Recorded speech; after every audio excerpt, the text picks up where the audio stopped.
ஹர ஹர நம பார்வதி பதஜே ஹர ஹர மகாதேவா. தென்னாடுடைய சிவனே போற்றி, எந்நாட்டவர்க்கும் இறைவா போற்றி. ஸ்மிருதே சகல கல்யாண பாஜனம் யத்ர ஜாயதே புருஷத்தமஜோ நித்யம் ரஜாமி சரணம் ஹரிம். யசிவோ நாம ரூபாப்யாம் யா தேவி சர்வமங்களா தயோகோ சம்ஸ்மரணாத் பும்சாம் சர்வதோ ஜெயமங்களம். லோகா சமஸ்தா சுகினோ பவந்து, சர்வே ஜனா சுகினோ பவந்து. அத்தனை பேருக்கும் சர்வமங்கலம் உண்டாகட்டும். சிவபெருமானுடைய திவ்யமான சரணங்களிலே பத்ரபுஷ்பத்தை சாற்றி நமஸ்கரிப்போமாக. நமோ தேவ்யை மகாதேவ்யை சிவாயை சததம் நமः. நம பிரகிருதி பத்ராஜை நிகதாம் பிரணதாஸ்மதாம். அம்பாளுடைய கருணையே எல்லாவற்றிற்கும் காரணம். வசந்த நவராத்திரி அப்படிங்கிற பங்குனி மாசத்தினுடைய அதிவிசேஷமான நாள்ல அம்பாளை ஆராதிக்கிறது, அம்பாளை கொண்டாடுறது, அம்பாளை பூஜிக்கிறது, நமஸ்காரம் பண்றது, ஸ்தோத்திர பாராயணம் பண்றது, சன்னதியில பேசாம உட்கார்ந்துக்கிறது. இந்த நவராத்திரி காலத்துல அம்பாள் எப்படி உட்கார்ந்துட்டு இருக்கா அப்படின்னா, எப்படி சிதம்பரத்துல சிவபெருமான் அழகான ஊஞ்சல் மேல இருக்காரோ அது மாதிரி அம்பாளாகப்பட்டவள் ரத்தனமயமான ஊஞ்சல்ல உட்கார்ந்துட்டு இருக்காளாம். இந்த ரத்தனமயமான ஊஞ்சல்ல அம்பாள் அப்படி உட்கார்ந்துட்டு இருக்கிறதே தான் அம்பாளை நமஸ்கரிப்பதற்காக ஸ்கந்தாதி தேவர்கள், சரவணபவ சுப்பிரமணியர், முருகப்பெருமான், முருகப்பெருமானோட சேர்ந்த தேவேந்திரன், தேவேந்திரனோட சேர்ந்து இருக்கக்கூடிய யுத்த களத்துல யார் யாரெல்லாம் குகப்பெருமானுக்கு சகாயமானாலும் அத்தனை பேரும் சூரபத்மனை சம்மாரம் பண்ண பிற்பாடு அம்பாலை கொண்டாடணும், நமஸ்காரம் பண்ணணும், அம்பாலை போற்றணும் அப்படின்னு அத்தனை பேரும் காத்திருந்து கொண்டாடிய 9 தினங்களே இந்த வசந்த நவராத்திரி. அம்பாள் ஊஞ்சல்ல உட்கார்ந்துட்டு இருக்கா. அம்பாளுடைய முகக்கமலத்திலேந்து வரக்கூடிய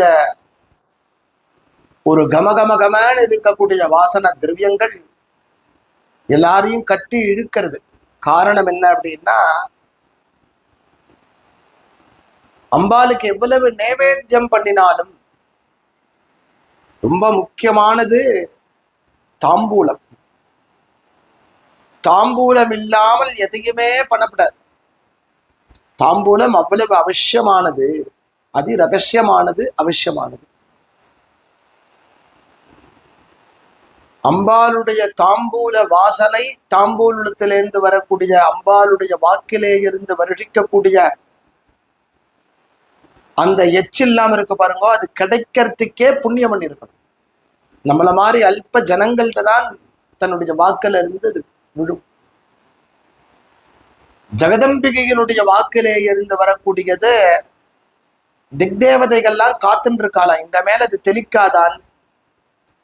கங்கா ஸ்நானம் பண்ணின பலன் என்ன உண்டோ அது மாதிரி சகசிர ஜென்மால பண்ணின புண்ணிய பலன் கங்கா ஸ்நானம், சகசிர ஜென்மாலையும் கங்கா ஸ்நானம் பண்ணின பலன் அம்பாளுக்கு ஒரு நைவேத்தியம் தாம்பூலம் பண்றதே கிடைக்கிறது. எப்படி தாம்பூலம் நைவேத்தியம் பண்ணணும் அப்படின்னு இருக்கான். அது மாதிரி முருகப்பெருமான் அன்னைக்கு பண்ணினாராம். தாம்பூலத்துக்கு அத்தனை மகத்துவம் உண்டு. ஸ்வர்ணமயமான பாத்திரத்துல, தங்க பாத்திரத்துல, தங்க பாத்திரம் இல்லை அப்படின்னா அதுக்கு தக்கவாறு நாம வேற எதையாவது வச்சுக்கலாம். ரஜதம் வெள்ளியில வச்சுக்கலாம். அதுவுமே இல்லை மிஸ்ரமான பாத்திரங்கள் அதில் வச்சுக்கலாம். அதுல தாம்பூலத்துல ரொம்ப முக்கியமாக சேர்க்கக்கூடியதான பச்சை கற்பூரம், குங்குமப்பூ, கிராம்பு, ஏலக்காய், கொஞ்சோண்டு ஜாதிக்காய், அப்புறம் தாழம்பூ உள்ளுக்குள்ள மட்டுமே கிடைக்கக்கூடிய விசேஷமான கற்பூர கமகம் அப்படின்னு ஒரு இலை, இதெல்லாம் இதுல வைக்கலாம். இதுல என்ன கிடைக்குமோ அது எல்லாத்தையும் பூர்ணமான நிறைய வெத்தலைய சுத்தப்படுத்திட்டு, நிறைய வெத்தலை 27 வெத்தலைகளை கணக்கு சொல்லியிருக்கான்.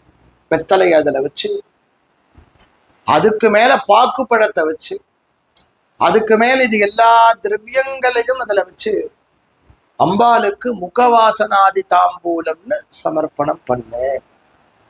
அதுலயும் இந்த வருஷம் நவராத்திரியில சஷ்டி தினத்துல வருதுனால முருகப்பெருமானோட அம்பாள் ஆராதனை. அம்பாளுக்கு என்ன பேரு?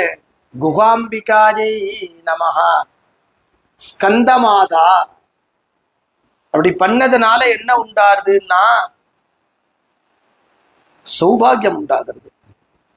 வெறும் தாம்பூலம் நைவேத்தியத்தினால அது அம்பாளுக்கு நைவேத்தியம்ங்கிறத. அம்பாள் எப்படி இருக்கான்னா, லலிதா சகஸ்ரநாமத்தினுடைய ஒரு நாமாவளி சொல்றது, கற்பூர வீடி காமோதிதமாக நிடிதிகந்தராஜி நமஹா. எந்தெந்த இடத்துல திக்தேவதைகள் இருக்காலோ அத்தனை விதமான திக்தேவதைகளும் காத்துன்னு இருக்காலாம். கற்பூர வீடின்னு தாம்பூலத்துல கலக்கப்பட்ட பச்சை கற்பூரம் அம்பாளுடைய வாக்கில வருஷிக்கிறது. பொன்மயமான ஊஞ்சல் அம்பாள் உட்கார்ந்துட்டு இருக்கா, பாசத்தையும் அங்குஷத்தையும் தரிச்சுட்டு இருக்கா, கையில தாமரை புஷ்பத்தை வச்சுட்டு இருக்கா. இக்ஷுதண்டம்ங்கிற கரும்பு ஒரு பக்கத்துல இருந்துட்டு இருக்கு, ஒரு பக்கத்துல சரஸ்வதி உட்கார்ந்துட்டு இருக்கா, ஒரு பக்கத்துல மகாலட்சுமி உட்கார்ந்துட்டு இருக்கா. இத்தனையோட உயரமான அந்த ஊஞ்சல்ல ரத்தனமயமான சிம்மாசனத்தை போட்டுண்டு அதுக்கு மேல உட்கார்ந்துட்டு இருக்கக்கூடிய அம்பாளுடைய முகத்திலே இருந்து வரக்கூடிய கமகமாங்கிற அந்த வாசனையாகப்பட்டது தேவர்களுக்கெல்லாம் வெற்றியை, ஜெயத்தை கொடுக்கிறது, மங்களத்தை கொடுக்கிறது. அப்பேற்பட்ட தாம்பூலத்தை அந்த ஜெகன்மாதாவுக்கு, அதே லலிதா சகஸ்ரநாமம், தம்பூல பூரித முக்யை நமஹா. அம்பாள் தன்னுடைய கண் முகத்தினாலேயே பார்த்து, முகக்கண்ணினாலேயே பார்த்து அத்தனை பேரையும் அனுகிரகிக்கிறார். அந்த ஜெகன்மாதாவினுடைய சரணத்துல அந்த கற்பூரத்தை சமர்ப்பணம் பண்றத, கற்பூர தாம்பூலத்தை சமர்ப்பணம் பண்றத நமக்கு சௌபாகியம் உண்டாகிறது. இதுல வசந்த நவராத்திரியான தினத்துல சுப்பிரமணிய சுவாமி, தேவேந்திரன், மகாவிஷ்ணு மற்றும் உண்டான தேவர்கள் எல்லாரையும் அழைச்சிட்டு வந்து எல்லாரையும் உட்கார வச்சு அம்பாவை பூஜை பண்ணி, ஏன்னா அம்மாவை பூஜை பண்ணா லோகத்தையே பூஜை பண்ற மாதிரி. அப்படி அம்மாவை தனியா பூஜை பண்ணப்படாதேங்கிறதுனால அம்மாவோட சேர்ந்த அப்பாவை, அப்பாவோட சேர்ந்த அம்மா இருப்பா. இது அம்மாவோட சேர்ந்த அப்பாவாக பார்வதி பரமேஸ்வரால பூஜை பண்ணி, சுப்பிரமணிய சுவாமி பிரதட்சணம் பண்ணி, கொஞ்சோண்டு இடம் கூடன்னு சொல்லி நடுவில் போய் உட்காந்து சோமாஸ்கந்தரா காட்சி கொடுக்கும். அப்படி இந்த வசந்த நவராத்திரி காலத்துல அவசியம் அந்த அம்பாளுக்கு முகதாம்பூலமாக இருக்கக்கூடியதான அந்த சமர்ப்பணம் அவற்றோட நின்று விடாமல் நம்ம கிரகத்துக்கு வரவாளுக்கு தாம்பூலம் மங்கள பொருட்களோட இந்த வருஷம் எந்த அளவுக்கு நீங்க தாம்பூலம் கொடுக்கறதுல சுமங்கலிகளுக்கு, கன்னியா குழந்தைகளுக்கு, அந்த அளவுக்கு உங்க ஆத்துல தனம் பெருகும், சௌபாகியம் உண்டாகும், கஷ்டமே இருக்காது. ஸ்திரிகளை கொண்டாட சொல்றதுக்கு உண்டான வருஷமா இது. இந்த வருஷத்துக்கு குரோதின்னு பேர் சொல்லியிருக்காளே அப்படின்னா அம்பாள் நாமாவளியில வருது, காமக்ரோதாதி ஷட்வர்க்கனா சஞ்சை நமஹா. அப்படி காமக்ரோதங்கள் எல்லாத்தையும் நிவர்த்தி பண்ணக்கூடிய குரோதமான வருஷம், அது எல்லாத்தையும் குரோதிக்கிறது.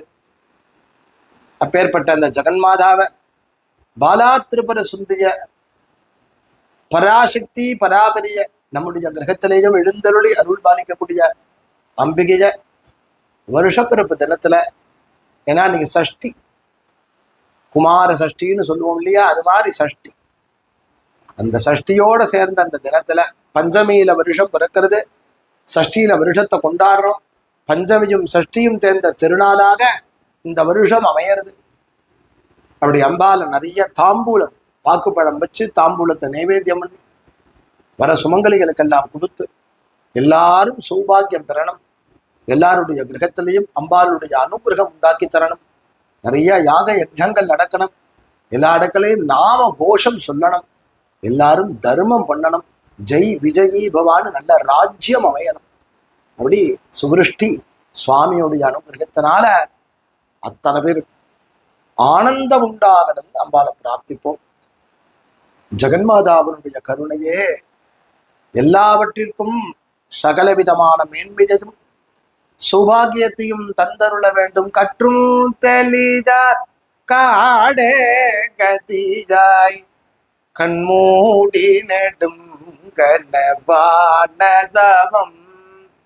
பெற்றும் தெளிதார் பிழையில் நிலவம் பெருகோ பிழையேன் பேச தகுமோ பற்றும் வயிற படைவால் வயிற பகைவர் கெமனாக எடுத்தவளே வற்றாத சுனையே வருவாய் மாதா ஜெயவோம் லலிதாம்பிகையே மாதா ஜெயவோம் லலிதாம்பிகையே மாதா ஜெயவோம் லலிதாம்பிகையே. பொன்மயமான ஊஞ்சல்ல உட்கார்ந்து இருக்கக்கூடிய அம்பாளுடைய சரணத்தை நம்மளுடைய சிரசில வச்சுப்போம். அவளுடைய கடாட்சமே சௌபாகியம். ஜெயாதி பரசக்திக்கு